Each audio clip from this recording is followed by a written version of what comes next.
A few weeks ago, I met this toddler and his parents proudly told me that their son could talk to Alexa.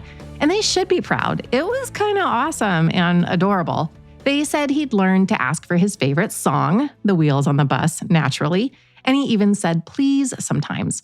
But when I tried to start a conversation with this kid, he would not engage with me. And I'm like really engaging with kids. It caught my attention.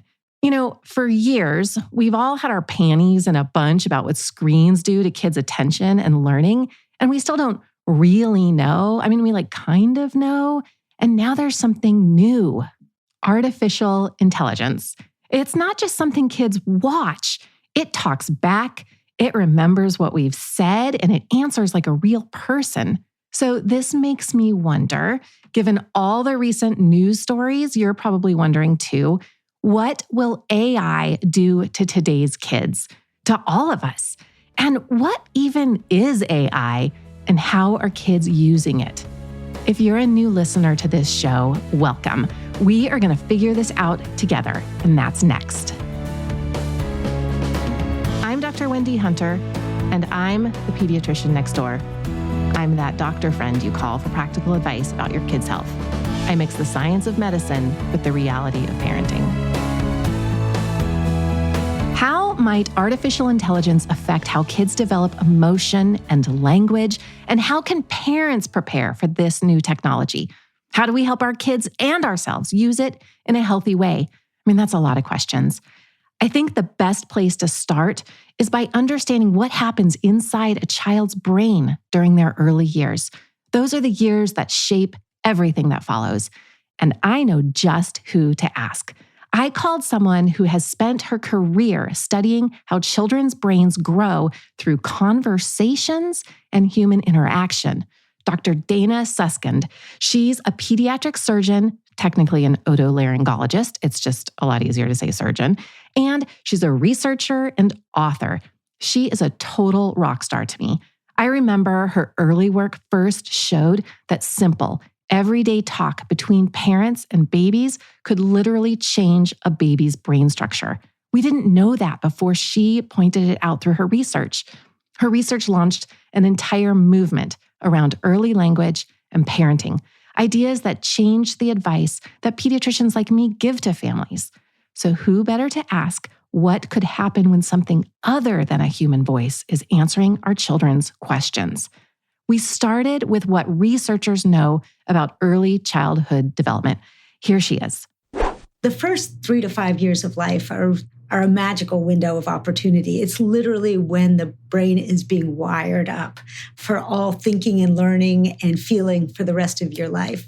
During this time, there's something called neuroplasticity, which is the brain's incredible ability to rewire itself.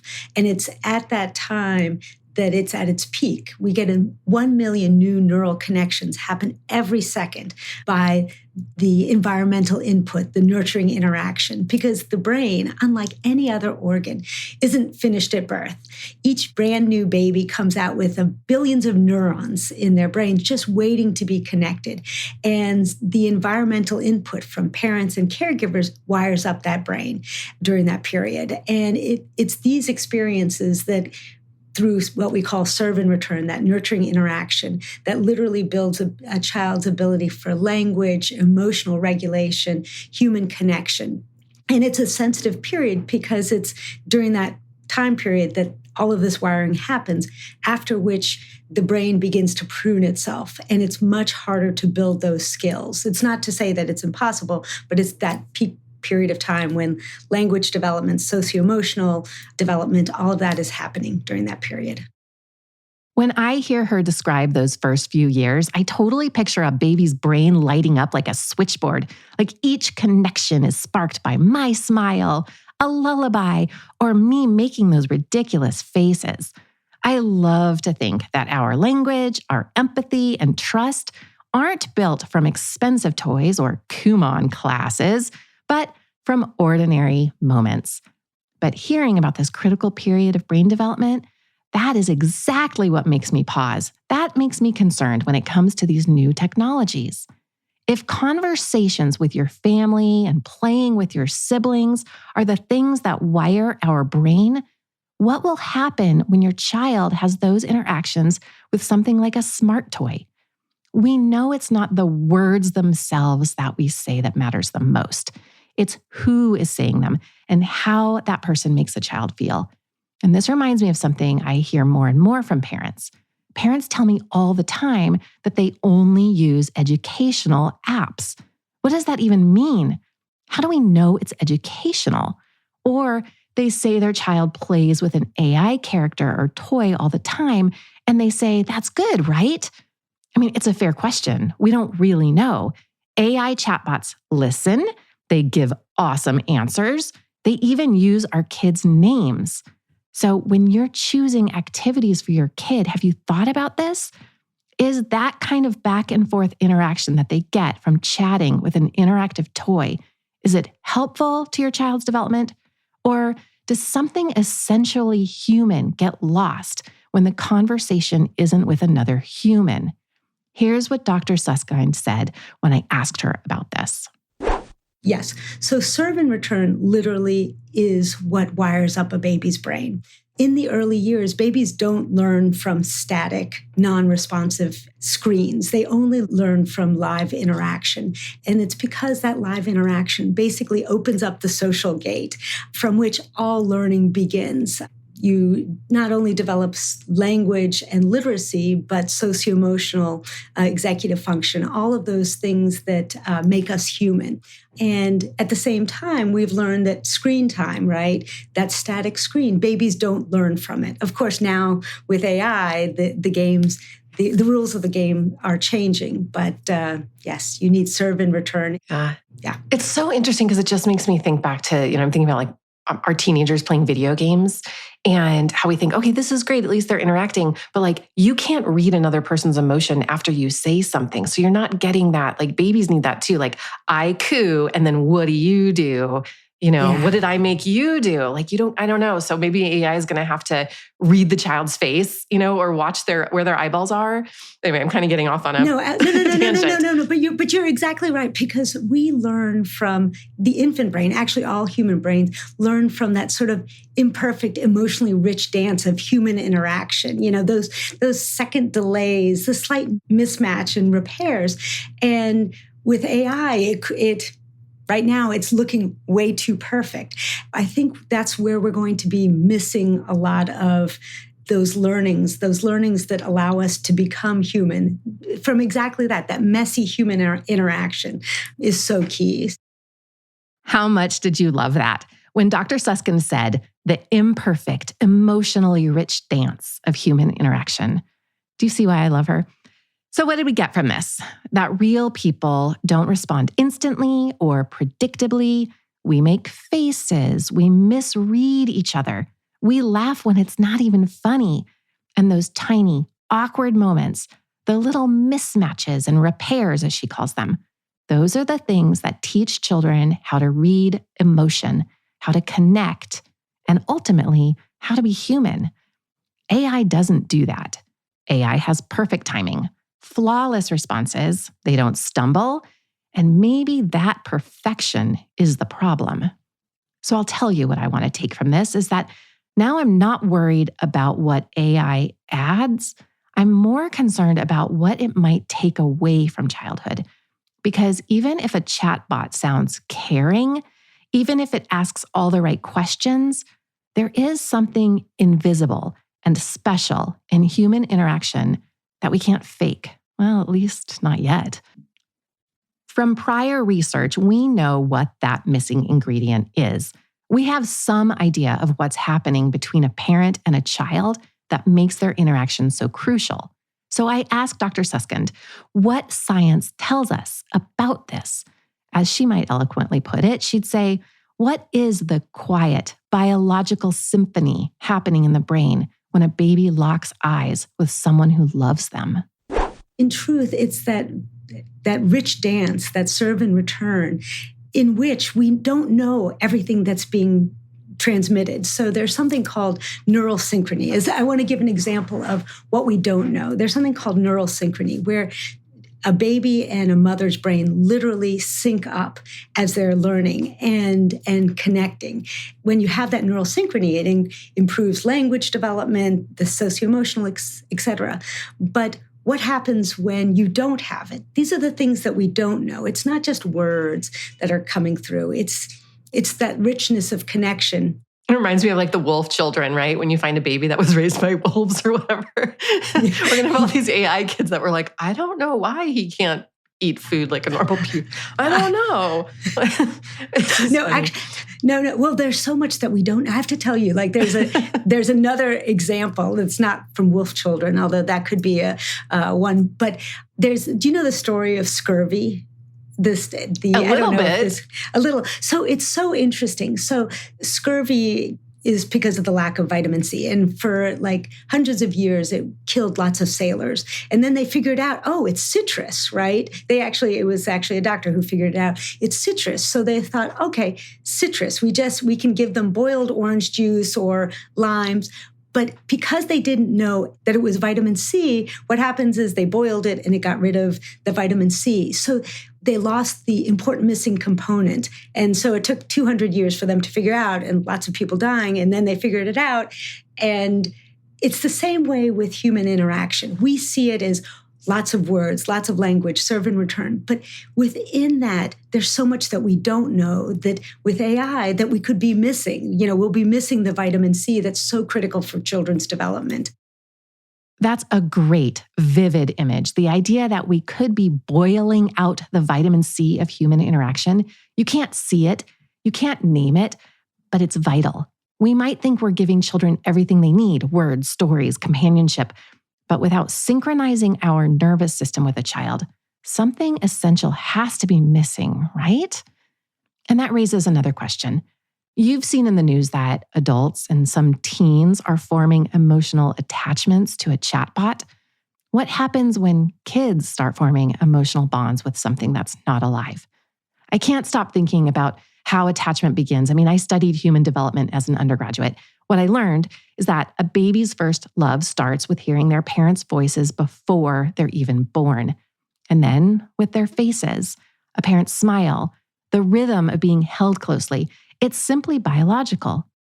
So that's the next question I had for Dr. Suskind, whether a child's ability to connect, to empathize, could be affected when their early relationships involve technology that talks back. You'll appreciate her response. This is exactly one of my deepest concerns. Children form attachments to AI agents, social robots, just like they do with stuffed animals. But this is the critical difference, right? With a teddy bear, they have to fill in the gaps. They use their creativity. They learn things. They have the friction. With AI companions, these conversations keep going. When children's attachment systems that have been designed over millennia bond with other humans, they activate this social reciprocity and they learn to be human. But when we start having emotional attachments to these AI agents in little kids, all bets are off, right? We're seeing what are happening with adolescents and adults, like proposing marriage to AI agents. This is even scarier because what's at stake for young children, they haven't built those abilities to connect, right? So it's not that their social systems are being impacted, they're being hijacked, right? They're going to be built by these companions if we're not careful. The teddy bear thing is really interesting because you're right, they fill in the gaps. Playing Tea Party, you put a voice on your teddy bear. You imagine what it could be like if it was alive. But then with an AI, you're just going to be like, he'll figure it out. He'll just tell me how he is or who he is, right? That's so interesting. When you think about like the skills that we want for this age of AI in our children, right? It's not the usual skills that we've talked about in the past, right? Because those skills are going to be AI. AI is going to be so much better than us. It's those uniquely human skills, right? Being able to connect, empathy, creativity, critical thinking, all of those skills are literally built in the early years by human interaction. So we're going to substitute human interaction and those skills are not going to be built. And that's what's very scary. I just want to add that it's easy to think of AI as something far away, but it's already inside our homes. It's in smart toys, storybook readers, and even bassinets that rock babies to sleep. I'm going to take a short break, and when I come back, we'll talk about how to find that line between help and harm when it comes to this next generation of technology.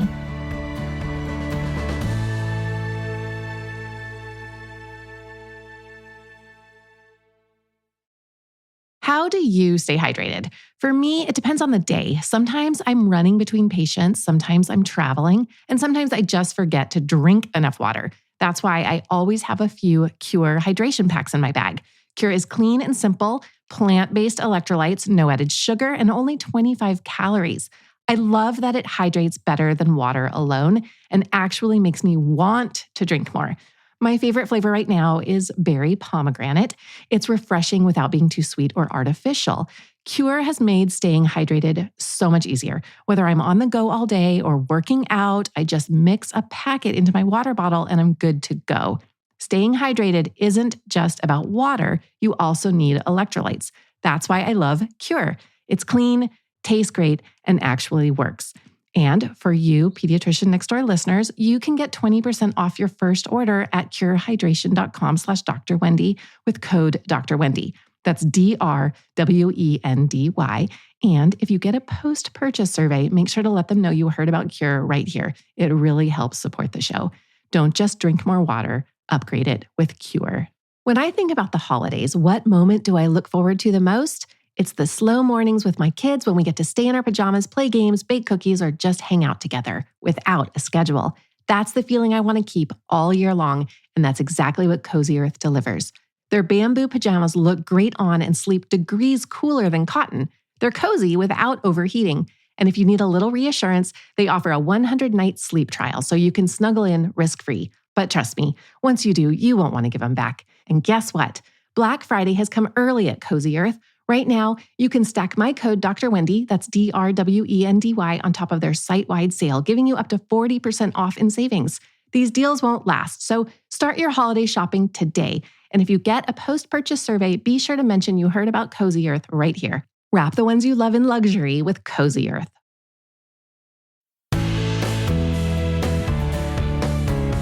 I gotta be honest, I love AI. It's a tool and it makes a lot of mistakes, like telling you to go to an ice cream shop that closed 2 years ago. I mean, come on. I call it my dumb intern. You have to take everything it tells you with a grain of salt, and you have to tell it exactly what you need. I recognize too that AI is probably an awesome math teacher for older kids, and I bet it's useful in a lot of ways. So the problem I want to figure out here, though, is for little kids. How much AI is safe? Is there a threshold amount of time or a way we use AI with kids? Thresholds are a really hard thing to discuss. I think rather than thinking about thresholds, I want parents to think about it as a decision, through a decision-making framework, that if you're going to use, keep what's gotten us here, right? Human interaction has to be sacrosanct. You never want technology that replaces that, right? Or crowds it out. AI, with a smart crib that helps you with sleep and those sorts of things. Yeah, absolutely. To lead easier lives as parents. Parenting is hard. But I would caution really about things like interactive teddy bears, that do the bedtime routines for you. Because, what is the AI threshold? I mean, we don't even know the threshold of what humans need for optimal development. We say, look, more serve and return, more reading, so good. But the truth is that our learnings are just at the beginning. I think AI is actually going to help us understand more deeply what humans need. Yeah, so a lot of people are talking about it a lot. We're talking about what is the research. Obviously, you can't wait for the research to be done. Take a precautionary stance. Stick with the regular teddy bear rather than the AI teddy bear, that Trojan teddy bear.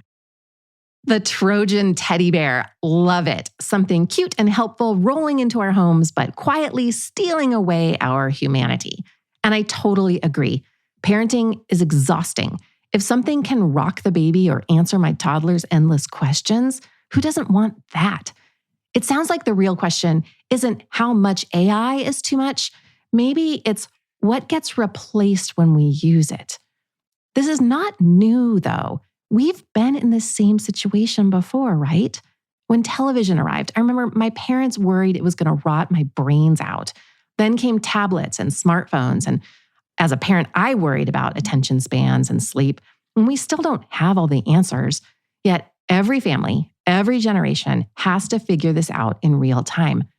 I just feel like AI is different. It's faster and smarter and more personal. It doesn't just play a show at you, it talks back.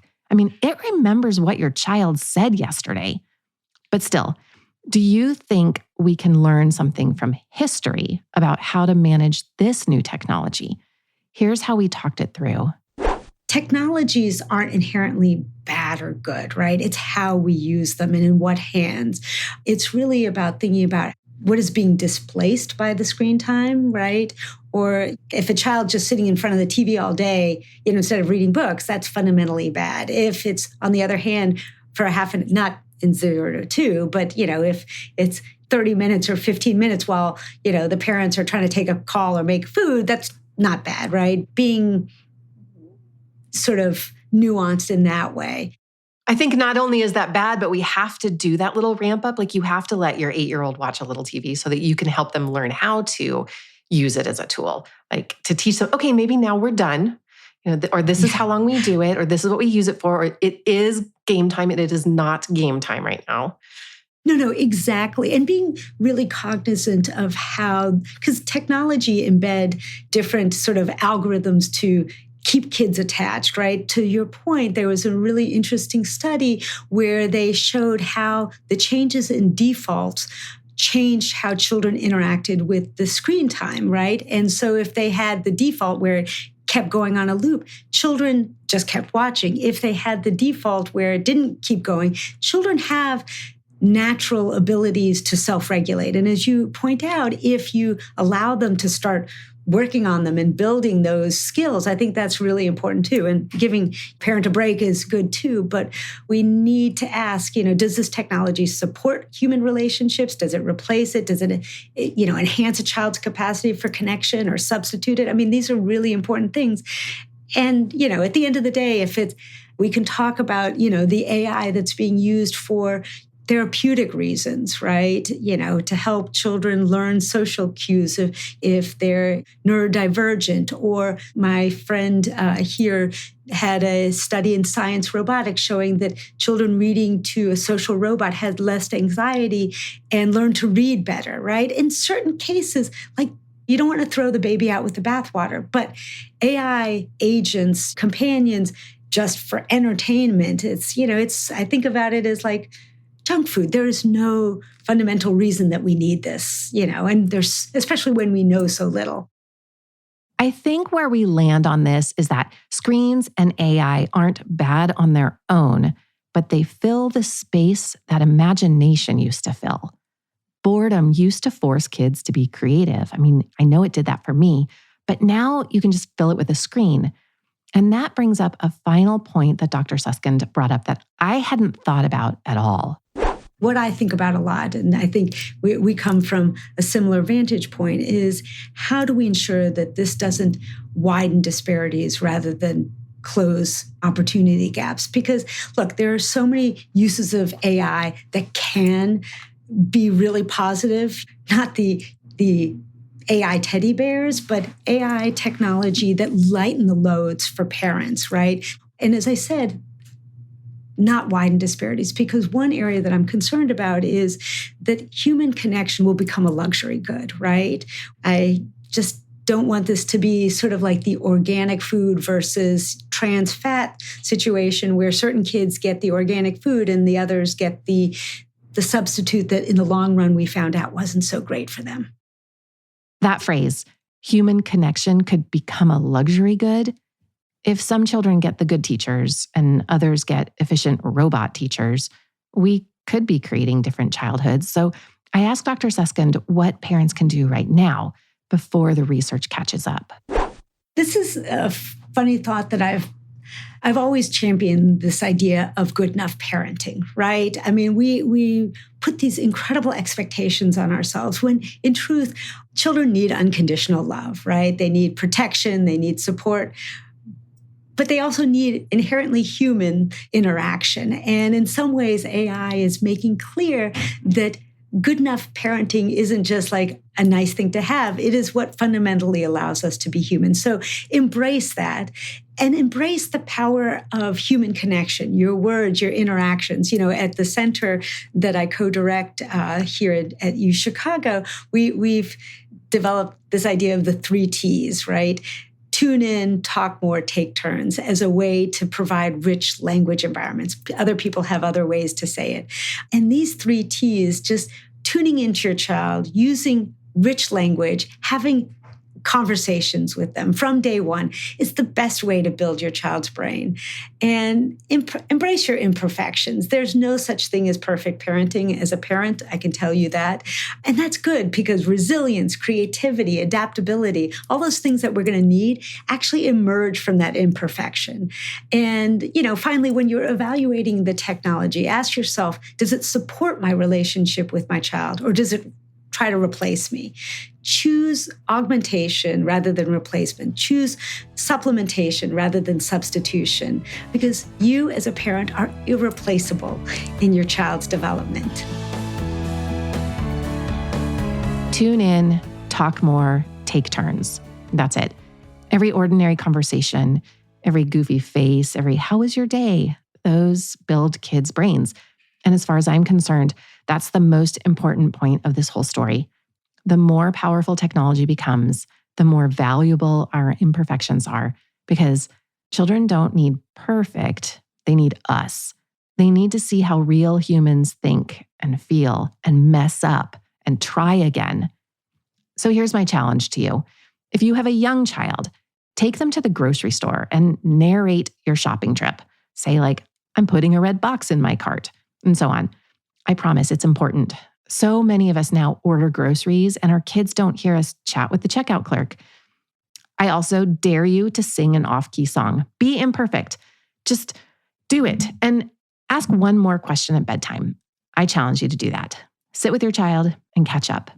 The lesson here isn't to toss out the talking bear. It's to remember it's a tool. No matter how smart our technology gets, the best voice in a child's world is always going to be ours. If this episode made you think differently about AI and childhood, please share it with a friend, especially the one whose toddler already knows how to say Alexa. And a huge thank you to Dr. Dana Suskind for helping us see what's at stake.